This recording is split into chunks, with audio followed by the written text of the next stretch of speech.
The Adventures of Robin Hood, Chapter 17, Trying a Different Life.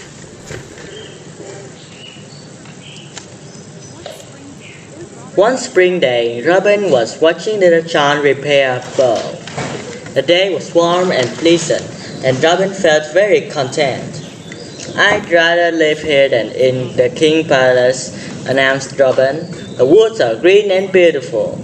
Flowers are blooming. We have plenty of food and fresh water. There's no place than Sherwood Forest in springtime." "Yes, I'm very happy with our life," agreed Little John.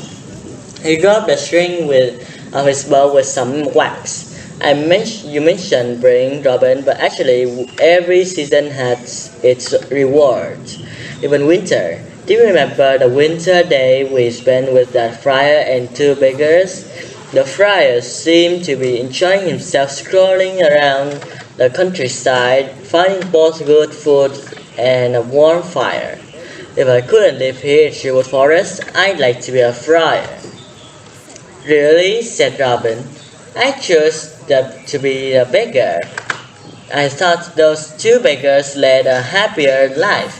They told such wonderful stories about meeting people." Suddenly, Robin had an idea.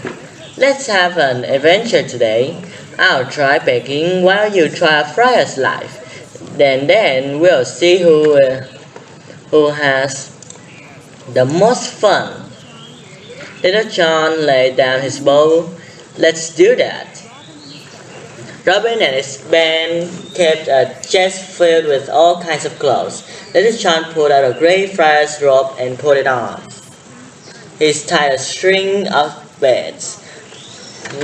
Then he went to show Robin and the other men. Everyone roared with laughter. The rope was way too short, but Little John didn't care. He folded his hand in prayer and stared at the ground. "Do you think I could pass for a humble friar?" "Never!" Friar Tuck laughed. "You must look people in the eye, or they'll suspect you're a fraud." "At least he has a costume," said Robin. "I'll have to buy clothes from the first beggar I see." The two men picked up their staffs and set out in different directions. Little John walked along, whistling happily.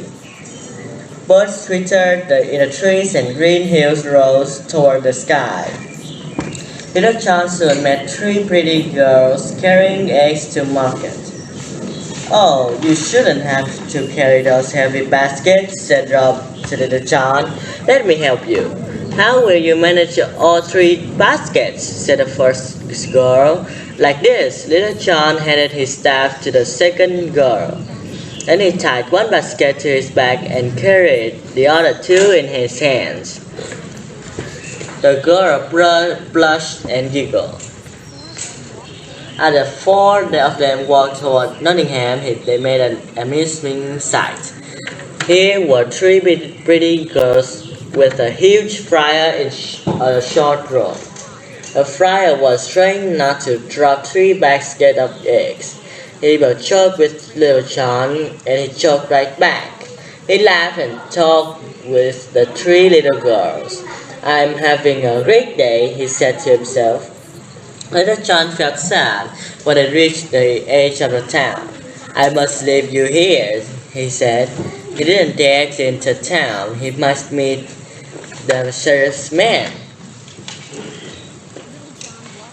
Little John walked along by himself, reached a little building. The sign hung out front with a picture of a stag's head. "I'm thirsty," he thought, "and that's an inn." A beggar and a peddler sat outside an inn, having something to drink. Two horses were tied to a tree.